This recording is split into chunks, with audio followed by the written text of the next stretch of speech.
Olá! Chamar o outro de fascista hoje é um xingamento. As pessoas sabem que elas estão sendo xingadas. Sabem que tem alguma coisa a ver contra a democracia. Mas a maioria desconhece o que é isso. Meu nome é Dalton Cortucci, você está no canal Liga o Beat. Vamos falar um pouquinho sobre fascismo.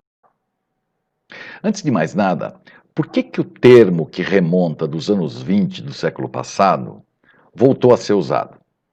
A resposta é porque vários observadores encontram similaridade hoje entre o que nós estamos passando no mundo e o momento em que o fascismo foi criado. Então vamos contextualizar um pouquinho. Bom, a origem da palavra deriva da forma plural do latim fasces, que significava um feixe de varas amarradas. A ideia é que uma vara sozinha é frágil, mas todas elas juntas se tornam fortes. Por isso, ela simboliza força e união. Era a insígnia da autoridade oficial na Roma Antiga. Esse símbolo era usado por magistrados, cônsules e deriva de etruscos no século VII a.C. Quem cunhou a palavra fascismo lá nos anos 20, no século passado, foi um jornalista socialista que depois se tornou primeiro-ministro e ditador da Itália, Benito Mussolini. O fascismo surge por conta do estrago ocorrido nas condições socioeconômicas pós-Primeira Guerra Mundial na Europa. Com a pobreza e a inflação, se forma o palco ideal para surgir um salvador da pátria. A Primeira Guerra terminou em 1918 e Mussolini se torna primeiro-ministro da Itália em 1922, nomeado pelo rei Victor Emanuele. O fascismo não tinha uma longa descrição pronta quando ele surgiu pela boca do Mussolini.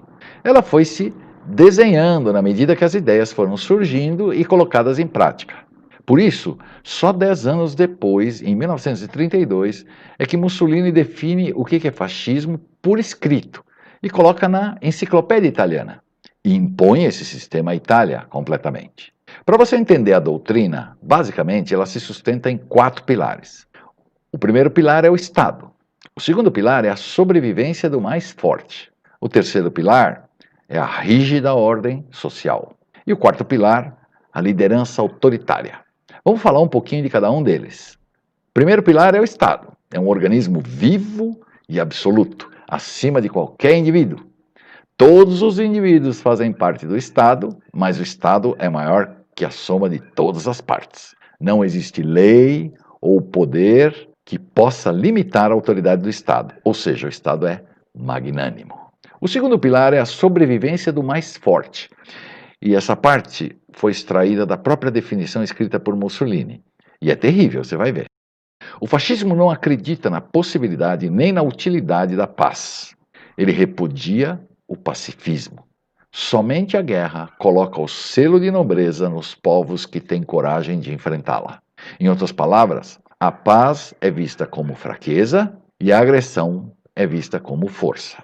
A expansão da nação é uma manifestação essencial de vitalidade e o seu oposto é um sinal de decadência. Portanto, na ideia do fascismo, a força é o bem supremo e garante a sobrevivência do Estado.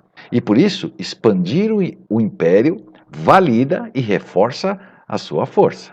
O terceiro pilar é a rígida ordem social. O fascismo mantém uma estrutura rígida de classes, o que significa que se antepõe ao comunismo, que abole as distinções de classe. No fascismo, não.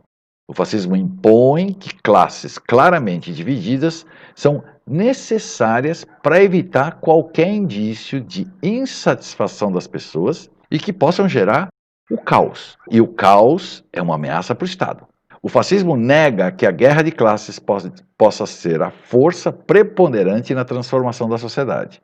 O fascismo combate todo o complexo sistema de ideologia democrática. Em outras palavras, o poder do Estado exige um sistema de classes no qual cada pessoa tenha um papel definido, imutável e específico no Estado.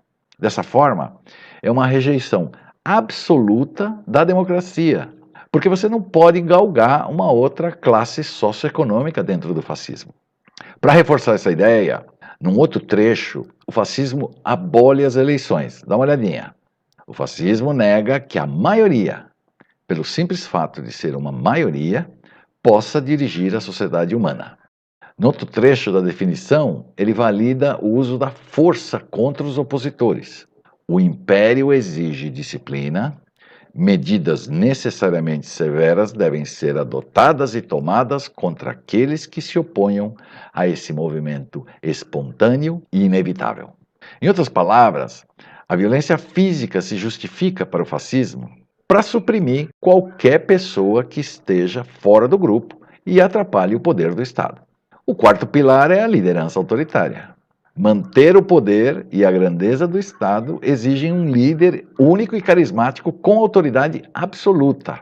Basicamente, é um conceito de que é necessário ter um líder heróico, todo-poderoso, para manter a unidade e a submissão inquestionável exigidas pelo Estado fascista. Esse líder simboliza o Estado. Portanto, em resumo, o Estado é magnânimo, a guerra e a expansão da nação a torna mais forte, um rígido controle sobre a sociedade, que são classes sociais estabelecidas, imprensa e sindicatos controlados, nada de eleições, nada de democracia e uso da força contra os opositores. Tem mais uma coisinha que não está escrito, mas fazia parte do fascismo o racismo. O fascismo considerava, por exemplo, os povos eslavos, que eram seus vizinhos, como humanos menos desenvolvidos, e um líder que simboliza o próprio Estado, um ditador. Normalmente as pessoas usam uma conotação pejorativa ao se referir que você é um fascista, baseada geralmente nesse quarto pilar, que é a liderança autoritária, absoluta. Mas o fascismo, como você pode ver, é muito mais do que isso. Há um livro muito interessante de um filósofo chamado Jason Stanley, no qual ele diz que o fascismo não é bem uma doutrina ou ideologia, mas um método político para alcançar o poder, uma técnica para ganhar o poder. Explicando melhor, lembre-se que o fascismo surge após a Primeira Guerra Mundial, quando a Itália vivia graves problemas socioeconômicos devido ao preço pago pela guerra. Então, esse é o cenário ideal para fazer as pessoas acreditarem que elas são vítimas, para que sintam que perderam algo e que o que perderam foi tirado deles por um inimigo específico, seja um grupo político, uma ideologia, uma raça ou outro país. É por isso que o fascismo floresce em momentos difíceis do povo, porque você pode conectar essa dificuldade com a ideia de perda. A narrativa é de que uma sociedade que foi grande no passado foi destruída por um inimigo. Assim você faz o povo sentir raiva e ressentimento desse inimigo, pela perda do seu status e poder. Quase toda manifestação de fascismo reflete essa narrativa. Na Itália, Mussolini queria ressurgir o Império Romano, que para o fascismo, sua grandiosidade foi perdida por conta de inimigos. Esses inimigos eram o liberalismo, o socialismo e as ideias marxistas e leninistas na Europa. Na Alemanha de Hitler, o cenário foi o mesmo e muita coisa do nazismo foi copiada do fascismo italiano. Aliás, Hitler tinha Mussolini como um ídolo.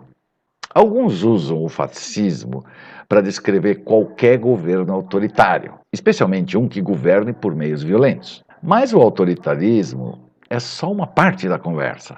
O comunismo do Stalin na União Soviética ou do Mao Tse-tung na China eram autoritários e violentos. Mas o fascismo, com a sua distinção entre classes, está em oposição direta ao comunismo.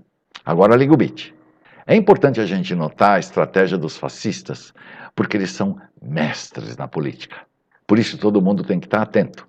Os fascistas alimentam e inflamam queixas na população, colocando o povo contra seus inimigos. E se apresentam como salvadores da pátria. Aí, eles ascendem ao poder através das urnas. E depois se fundem com o Estado e minam por dentro a democracia, procurando desacreditar e eliminar as instituições de governo, como o judiciário, o Congresso ou o Parlamento, por exemplo. Não sei se é verdadeiro ou se é uma lenda, mas há uma frase atribuída a Mussolini, onde ele diz: se você depenar um frango pena por pena, ninguém percebe. O que ele quer dizer é que dessa forma as pessoas não notam a perda das suas liberdades até que seja tarde demais. Seu comentário é bem-vindo. Inscreva-se no canal. Tchau.